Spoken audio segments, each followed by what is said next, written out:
बिस्मिल्लाहिर्रहमानिर्रहीम, अस्सलामुअलैकुम, welcome to public pulse. मैं हूं नम्रा तारिक। आप सबको गुज़िश्ता ईद मुबारक। नाज़रीन, ईद तो गुजर गई, लेकिन ईद से पहले हम लोग जब प्रोग्राम किया करते थे, हम डिस्कस करते थे कि पाकिस्तान तहरीक इंसाफ इरादा रखती है, प्लान कर रही है, बल्कि बार बार पाकिस्तान तहरीक इंसाफ की क़यादत ऑन स्टेज आती रही, ऑन कैमरा आती रही, ये बताने के लिए कि वो ईद के बाद हुकूमत के खिलाफ इरादा रखते हैं कि वो तहरीक चलाएंगे। लेकिन अब चूंकि ईद गुजर चुकी, सो हम बाद में देख रहे हैं कि पाकिस्तान तहरीक इंसाफ क्या करेगी।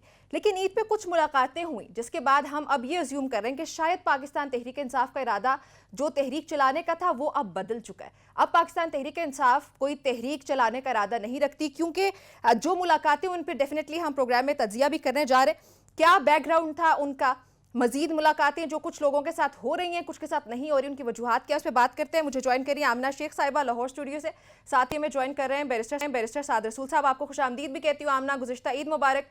ये बताएं कि पाकिस्तान तहरीक इंसाफ तहरीक चला रही है या नहीं? नम्रा, तहरीक तो उनके नाम में ही है, जो शायद उन्होंने नाम तो ये सोच के नहीं रखा था, शायद उन्होंने वो अच्छी वाली तहरीक के नाम पे शायद नाम रखा होगा पार्टी का। हाँ। लेकिन मैं समझती हूँ कि जो वो चलाने जा रहे हैं, चलाने की कोशिश कर रहे हैं, वो तहरीक तो नहीं है।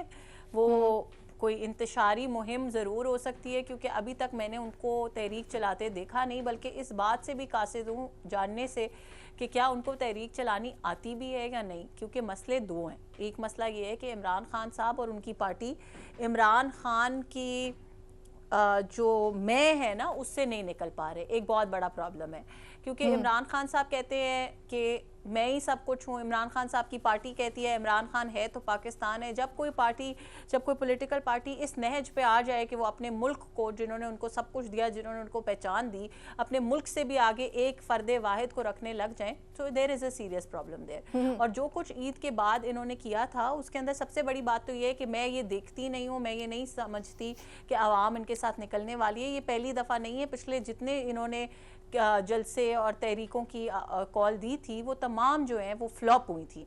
और वो तमाम तहरीकें जो हैं उसके अंदर लोग नहीं निकले। हत्ता कि पंजाब से मैंने जैसे पहले भी जिक्र किया कि इवन MPs नहीं निकले, और उनको बड़ी शर्मिंदगी का सामना हुआ, क्योंकि पंजाब के लोग लेकिन आमना, अभी जो हम अज्यूम कर रहे हैं, जो मैं पॉइंट यहाँ पे लाना चाह रही हूँ, माजरत के साथ आपको इंटरप्ट किया, जो मैं यहाँ पे बात करना चाह रही हूँ कि पाकिस्तान तहरीक इंसाफ बड़ी डिटरमिन्ड नजर आती थी कि हमने तहरीक जरूर चलानी है हुकूमत के खिलाफ की। ये हुकूमत जो है फॉर्म 47 की हुकूमत है, इन्होंने हमारा मैंडेट चोरी किया, इमरान खान की रिहाई से मुतालिक हमने तहरीक चलानी है। सो ये कुछ पॉइंट ऑफ व्यू से डिफरेंट किस्म के जो हमारे सामने भी आ रहे थे। बल्कि अब तहरीक इंसाफ जो ईद के बाद से एकदम से फिर से यू टर्न ले रही है, इसकी वजह क्या है? इसकी वजह क्या वो मुलाकातें जो ईद के दौरान हुई, दूसरे रोज आजम सवाती साहब की मुलाकात होती है, जिसको बहुत इंपॉर्टेंट कंसिडर किया जाता है। आपको भी पता होगी क्या रीजन इसकी हो सकती है, बल्कि मैं चाहूंगी कि आप वो रीजन हमें बताएं।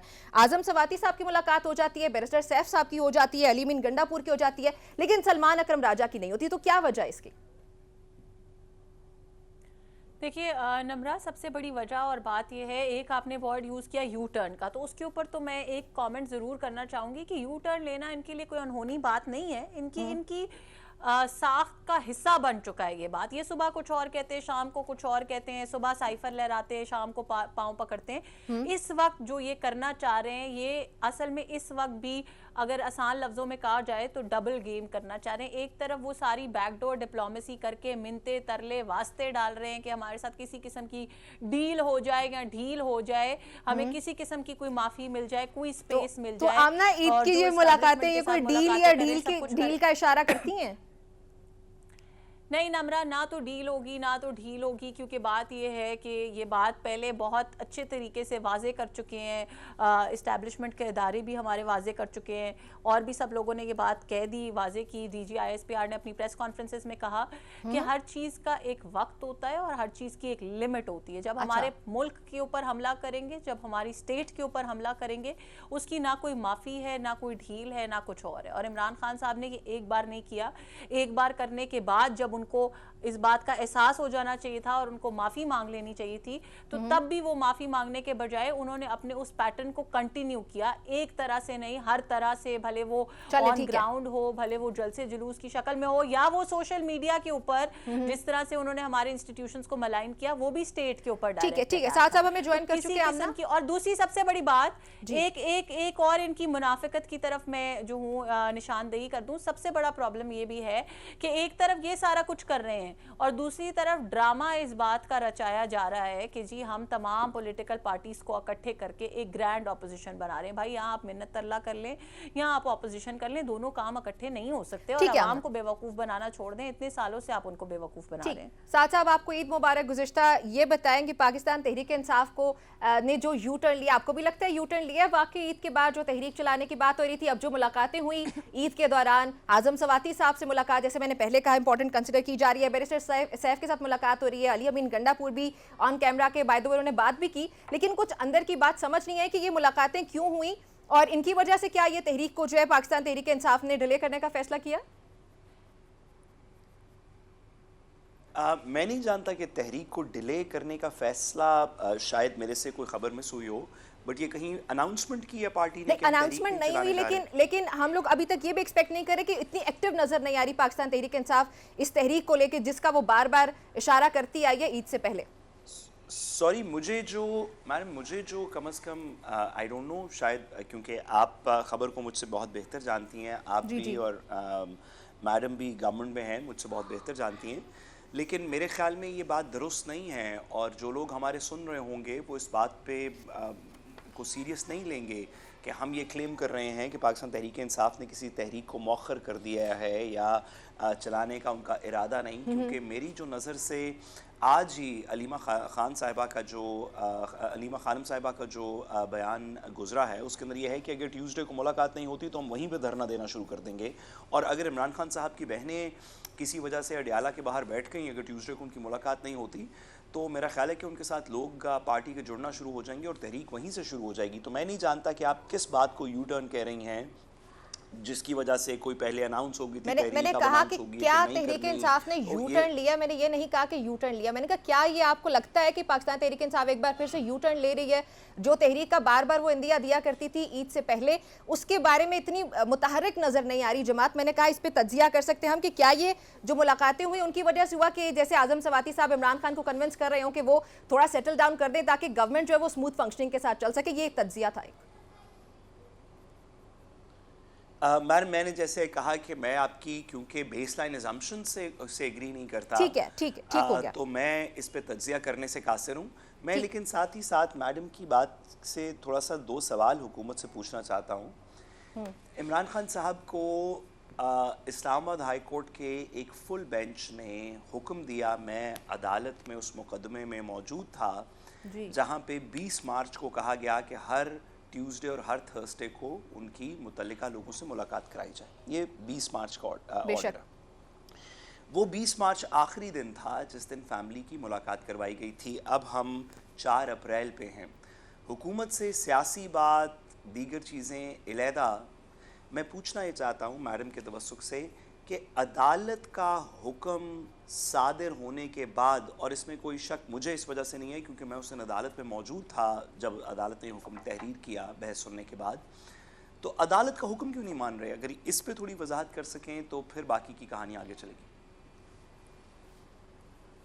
साथ साथ thank you very much for asking that. जैसे आपने कहा पहले अपनी बात के पहले हिस्से में कि आपको शायद नॉलेज नहीं है और आप उसकी बेस लाइन अजम्पशन के ऊपर, सो मैं भी आपको ये बताना चाहूँगी कि मुझे भी ये गवर्नमेंट ने अदालत का हुक्म हमेशा माना है। ये वो गवर्नमेंट नहीं है जो व्हाट्सएप पे हुक्म लिखवाया आपने 12 जुलाई को भी नहीं माना था अदालत का हुक्म, जारी कर दिया जाए।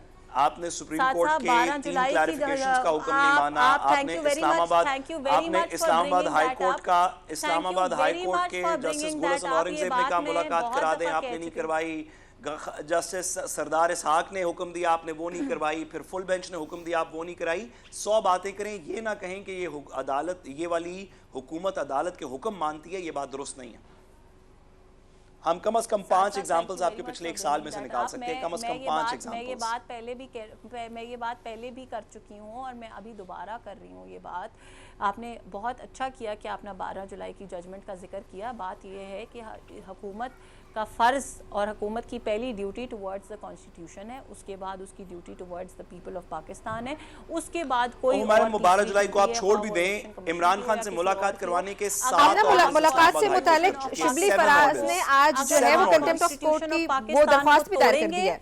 तो हम आपके हुक्म को नहीं मानेंगे। अगर आप कॉन्स्टिट्यूशन को एब्रोगेट करेंगे, अगर आप कॉन्स्टिट्यूशन को रीराइट जब इस्लामाबाद करेंगे, हाई तो कोर्ट ने हम कहा आपकी कि बात, आपका जब हुक्म, इस्लामाबाद हाई आपकी कोर्ट ने कोई कहा चीज नहीं कि मानेंगे। आप जब इस्लामाबाद हाई कोर्ट के एक नहीं, दो नहीं, इस 3 मेंबर फुल बेंच ने, इससे पहले सरदार इसहाक साहब ने, उससे पहले गोलहसन औरंगजेब साहब ने, इस्लामाबाद हाई कोर्ट के कम से कम 5 जज, जिसमें से 3 आपके तैनात शुदा हैं, जब उन्होंने बार बार कहा कि जेल मैनुअल्स में लिखा हुआ है कि ट्यूसडे और थर्सडे की मुलाकात हुई, वो जेल मैनुअल्स पढ़ के बताए गए, कानून भी यही कहता है, अदालत का हुक्म भी ये कहता है, इसके बावजूद आपने 7 ऑर्डर्स नहीं कर रही हूँ। ये अभी नम्रा ने कुछ 6-8 लोगों के नाम लिए कि जिनकी मुलाकात हो गई है।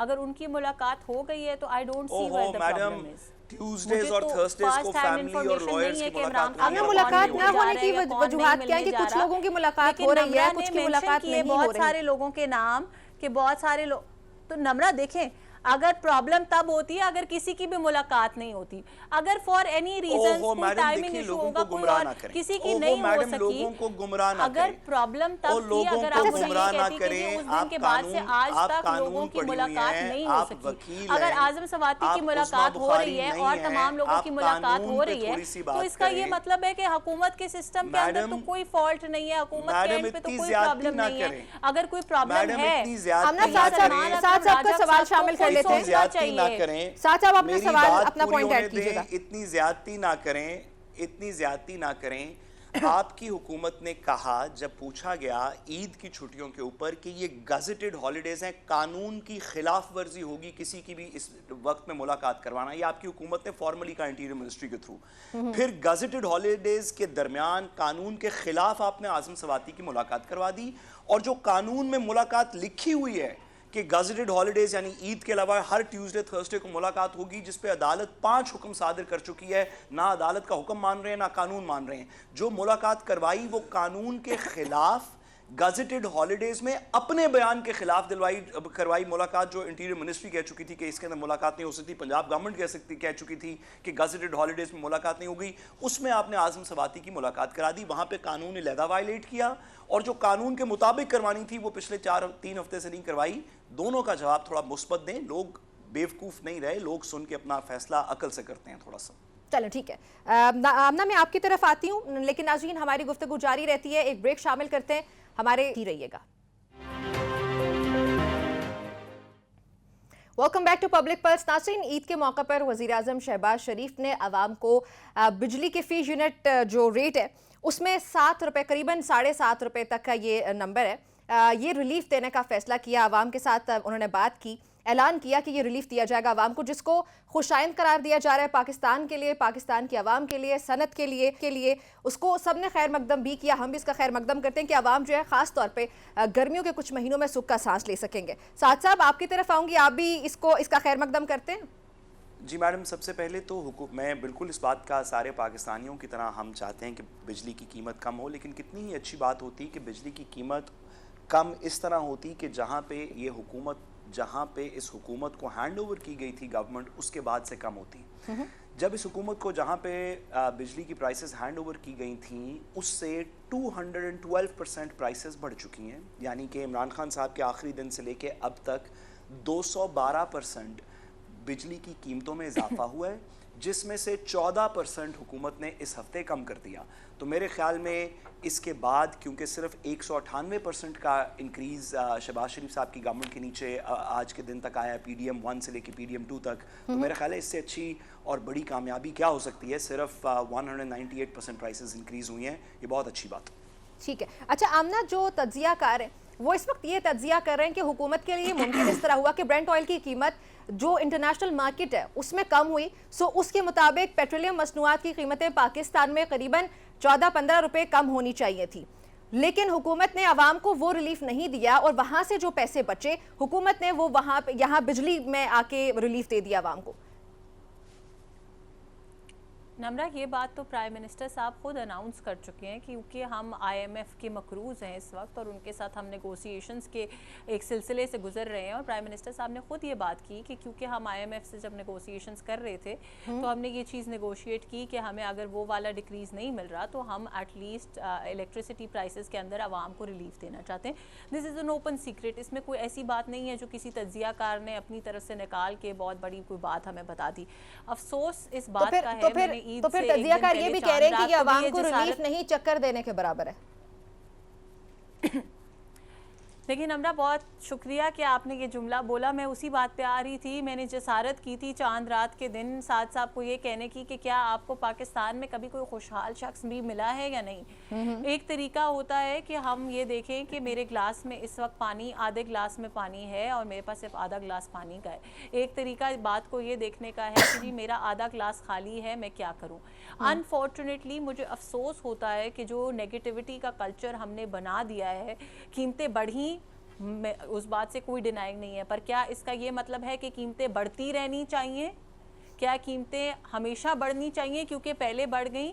क्या कीमतों के कम होने का खैर मकदम हमें नहीं करना चाहिए? क्या हमें इस बात को अप्रिशिएट या सेलिब्रेट नहीं करना चाहिए कि जिस नहज पे हमें इनका कप्तान ले गया था, हम वहाँ से वापसी का सफ़र फाइनली शुरू कर रहे हैं? क्या हमें इस बात का खैर मकदम नहीं करना चाहिए कि 6.96 बिलियन रुपीस पाकिस्तान हुकूमत ने बचाए हैं? साथ साथ बात सुन लें, तकरीबन 6.96 बिलियन रुपीस जो है पाकिस्तान ने इस वक्त रीनेगोशिएट किए हैं अपने एग्रीमेंट्स आईपीपीस के साथ। अगर हम सही डायरेक्शन में जा रहे हैं तो मुझे समझ नहीं आती कि इमरान खान और उनके फॉलोअर्स को इस बात से इतनी प्रॉब्लम क्यों है कि वो इस आमना इमरान खान और उनके फॉलोअर्स को इस वक्त छोड़ देते हैं। हम वजीर आजम की बात पे आते हैं जो कि हुकूमत अच्छा काम कर रही है, जहाँ पे रिलीफ मिला अवाम को। हमने कहा प्रोग्राम के स्टार्ट में, मैंने कहा कि उसको अप्रिशिएट करते हैं, लेकिन आमना बात की वजीर आजम ने आईपीपी से मुतालिक, सर्कुलर डेट से मुतालिक उन्होंने बात की है, फिर लाइन लॉसेस से मुतालिक उन्होंने बात की। अब अगर हम IMF की तरफ देखते हैं किसी भी कर्जे के लिए, अगर IMF एक सेकंड के लिए भी हाथ उठा लेता है तो हमारे पास कोई प्लान भी मौजूद है। और जो बातें वजीर आजम ने की सर्कुलर डेट से मुतालिक, लाइन लॉसेस से मुतालिक, इसके लिए क्या प्लान है? ये होगा कैसे मुमकिन? लेकिन हमरा बड़ी डिटेल में इसके ऊपर उन्होंने भी तज्जिया किया, और तज्जिया नहीं मतलब उन्होंने बात की इसके ऊपर बड़ी डिटेल में। और उन्होंने ये बात भी की कि जो हमारी बिजली चोरी का मसला है हम उसको भी केटर कर रहे हैं। और देखें, बात ये है, ये मैं बात बारहा कर चुकी हूँ, सिर्फ अपनी हुकूमत के बारे में नहीं, जनरली भी ये बात मैं हमेशा करती हूँ कि जब हुकूमतें होती हैं, जब सियासी जमातों की परफॉर्मेंस देखी जाती है तो कोई भी चीज़ ओवरनाइट नहीं हो सकती। एक मुल्क चलाना एक बहुत मुश्किल काम है और ये इसके लिए एक्सपर्ट्स, फाइनली हमारे पास एक ऐसी हुकूमत है जो इस चीज़ के ऊपर अबूर रखती है, जिसमें सारे लोग अपना अपना काम बेहतरी से, सो ये ओवरनाइट चेंज कभी नहीं आएगा। अगर 600 अरब रुपए की बिजली चोरी हो रही है पाकिस्तान में तो बिजली चोरी को रोकना भी एक मुअम्मा है। लेकिन हम ये देख रहे हैं कि इंटेंशन क्या है, इंडिकेटर्स क्या है। आईपीपी से कॉन्ट्रैक्ट्स रीनेगोशिएट हो रहे हैं, बिजली की कीमत कम हो रही है, हर चीज़ पॉजिटिव डायरेक्शन में। क्या हम यहाँ पे ये कह सकते हैं कि मैं कोई जादू की छड़ी चलाऊंगा और मेरा कप्तान आएगा और बिजली पाकिस्तान में फ्री हो जाएगा? ऐसा नहीं होता। अच्छा, और ना ही हम फूल्स पैराडाइज में रहते हैं, ना ही एक सवाल के यस और नो में जवाब मुझे देना, मैंने साथ साहब की तरफ जो इनके कप्तान के पास है। अच्छा आमना, मुझे यस और नो में जवाब दीजिएगा, साथ साहब का वक्त भी है और उनसे बात करनी है। डॉलर रेट अगर फर्ज करें हम लोगों का ऊपर नीचे होता है तो क्या ये कीमतें, ये जो रिलीफ है, ये खत्म कर दिया जाएगा फिर, या ये मुस्तकिल बुनियादों पर पाकिस्तानी अवाम को दिया जाएगा? इंशाल्लाह हमरा, एक तो ये रिलीफ पे मुस्तकिल है और इंशाल्लाह जो डॉलर रेट है वो भी कहीं नहीं ऊपर नीचे। चलें, दैट्स अ यस। आमना, इसका जो क्रेडिट है वो इस वक्त MQM भी लेती हुई नजर आ रही है, जमात इस्लामी भी लेती नजर आ रही है। जमात इस्लामी कहती है कि जो हमारी तहरीक हमने चलाई थी बिजली के बिलों में कमी से मुतालिक, ये उसका नतीजा है, हुकूमत उसकी वजह से एक्टिव हुई। MQM है वो कहती है कि हम लोगों ने इसमें बहुत कोशिश की, उसकी वजह से ये हुआ। सो ये असल क्रेडिट किसको जाता है? नम्रा, एक अंग्रेजी का मुहावरा है, साथ साहब ऑल्दो अप्रिशिएट नहीं करते कि हम शो में ज्यादा अंग्रेजी बोलें, लेकिन शायद मेरी इस बात से एग्री करेंगे कि सक्सेस हैज मेनी फादर्स। जब कोई काम अच्छा हो जाता है ना तो हर बंदा उसका क्रेडिट लेने आ जाता है। आपका और मेरा शो, अगर मैंने और आपने मेहनत करके अच्छा शो कर लिया तो यहाँ पे मौजूद तमाम लोग कहेंगे कि हमने सब कुछ अच्छा किया है। जिस दिन शो बुरा होगा उस दिन ये सब कहेंगे कि यार आमना शेख की परफॉर्मेंस ठीक नहीं थी। मेरी भी हो सकती है, एक जनरल ह्यूमन फिनोमेनन है।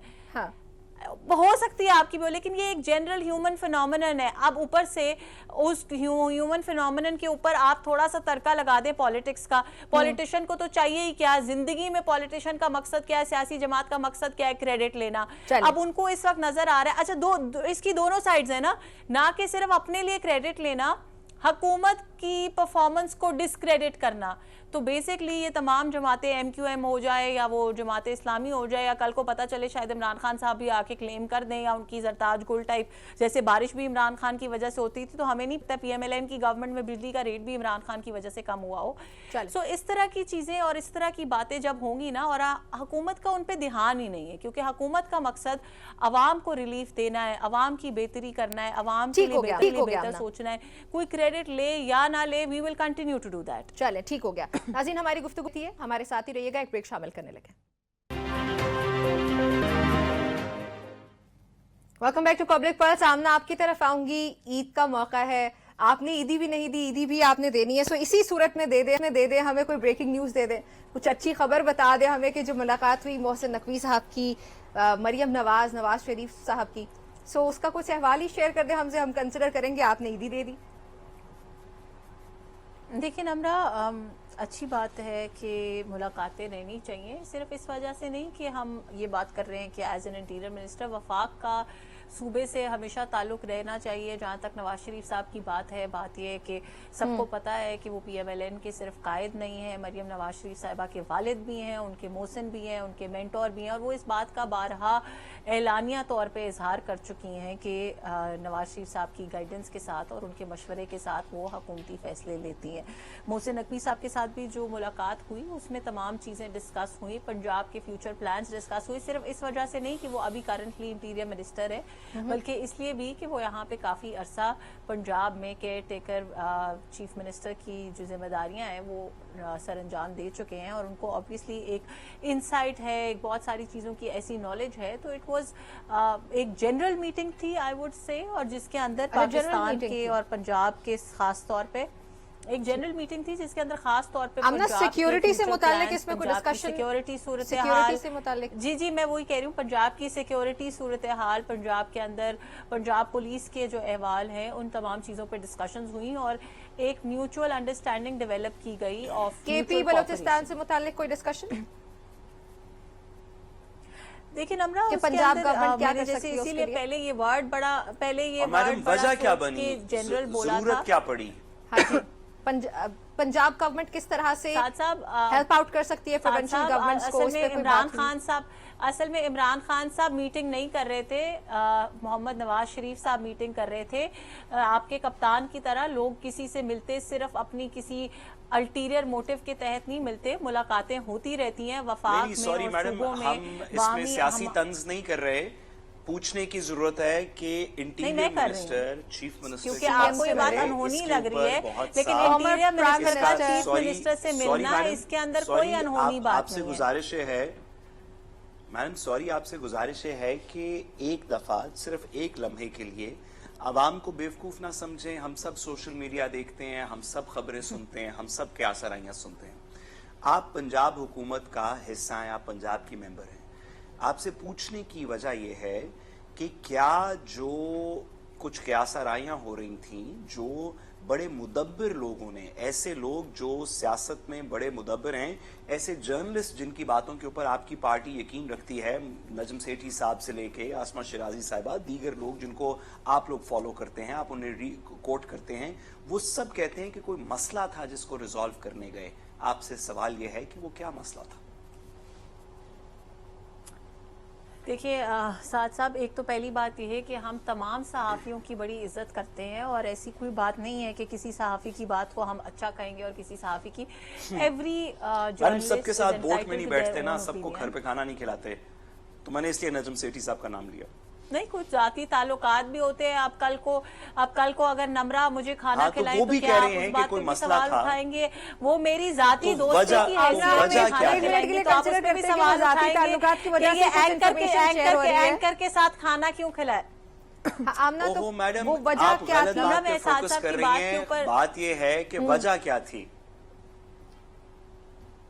मैं उसी पे आने लगी। जिसपे सारे लोग कह रहे हैं कि कोई वजह थी, क्योंकि मुझे पता था कि इस तरह के मैं यही कह रही हूँ कि देखिए क्या सराइयाँ करने पे आए साद साहब, तो क्या सराइयाँ तो हम हर तरह की कर सकते हैं। वफाक और सूबे के दरमियान जो हम उसके अंदर कोऑपरेशन और कोऑर्डिनेशन की बात करते हैं, उसके ऊपर मुलाकात हुई, उसके ऊपर डिस्कशंस हुई। पंजाब के अंदर सिक्योरिटी के मामलात पर डिस्कशन हुई, पंजाब पुलिस के हवाले से डिस्कशन हुई। मोहसिन नकवी साहब का क्योंकि प्रायर एक्सपीरियंस है पंजाब के साथ, उन्होंने अपनी कुछ इंसाइट्स शेयर की। उसके अंदर वफाकी जो इंटीरियर मिनिस्ट्री अच्छा, दैट्स वेरी स्ट्रेंज वैसे आमना कि जिस वक्त केपी बलूचिस्तान की सूरत हाल सिक्योरिटी की ज्यादा खराब है, उस पे पंजाब उस वक्त पंजाब हुकूमत बैठ के पंजाब की सिक्योरिटी से मुतालिक बात करी है, वो भी इंटीरियर मिनिस्टर और सीएम बैठ रहे हैं। तो ये कुछ थोड़ा सा कुछ कॉम्प्लिकेटेड है, मुझे समझ नहीं है, लेकिन चलो कोई बात नहीं, आपका पॉइंट फिर भी समझ आ गया। नहीं, मैं आपकी इस कॉम्प्लिकेशन को भी आपकी इस कॉम्प्लिकेशन को पहले दूर कर दूं। बात यह है कि आपने कहा और आपकी बात सार आंखों पे कि बलूचिस्तान और केपीके के मामलात जो हैं वो इस वक्त ठीक नहीं है। क्या इसका ये और इंटीरियर मैडम इस मीटिंग से पहले मरियम साहिबा या जिस तरह आपके लिए कैजुअल गई थी, आपने कहा वैसे क्या इस मीटिंग से पहले मरियम साहिबा मोहसिन नकवी साहब को मिलने गई थी, जिसके फॉलो अप में ये मीटिंग हुई? उनकी हो सकता है कोई मुलाकात हुई, लेकिन मुझे इसके बारे में कोई नॉलेज नहीं है कि ना मैं हाँ कह सकती हूँ ना मैं ना कह सकती हूँ, because I don't have any knowledge about that. चलें ठीक है, नेचुरली। अच्छा साथ साथ जो डोनाल्ड ट्रंप ने टेरिफ का एक नम्रा आपकी बात क्लैरिफाई करी थी।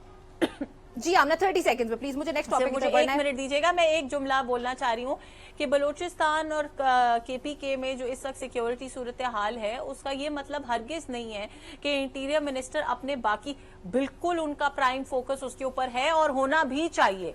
लेकिन क्या इसका ये मतलब है कि पंजाब में एक मीटिंग करने से बलूचिस्तान और केपीके की सिक्योरिटी रुक जाएगी या जेपरडाइज हो जाएगी? हरगिज नहीं। तो हर चीज के ऊपर सियासत ना करें। जिस बात का जितना मतलब है उतना ही निकालें, उससे ज्यादा मतलब ना निकालें। चल ठीक हो गया, ठीक हो गया। साथ साथ पाकिस्तान पर 29% जवाबी टैरिफ लगा दिया गया अमेरिका की जानिब से। क्या ये पाकिस्तानी एक्सपोर्टर्स के लिए किस तरह इसके कॉन्सिक्वेंसेस क्या होंगे, पाकिस्तान के लिए क्या होंगे, ये पूरा मंजरनामा क्या है, प्लीज हमारे ऑडियंस को आसान अल्फाज में समझाइएगा। देखिए, पाकिस्तानी एक्सपोर्टर्स के लिए तो ये बिल्कुल भी अच्छी बात नहीं है। किसी भी मुल्क के एक्सपोर्टर्स के लिए उस मुल्क के ऊपर टैरिफ्स अच्छी बात नहीं है। इसका मतलब ये है कि जो सामान यहाँ से अमेरिका भेजा जाता है, ख्वाह वो अमेरिका की एक इंडस्ट्री में जाए, डिफरेंट इंडस्ट्री में जाए, अक्रॉस द बोर्ड अमेरिका ने मुख्तलिफ चीज़ों की वेटेड एवरेज करते हुए इस बात का इंदिया दिया कि जो सामान पाकिस्तान एक्सपोर्ट करता है अमेरिकन मार्केट के अंदर, उसके ऊपर 29% यानी कि तकरीबन 30% का एक टैरिफ लगाया जाएगा, 1/3 प्राइस का टैरिफ लगाया जाएगा।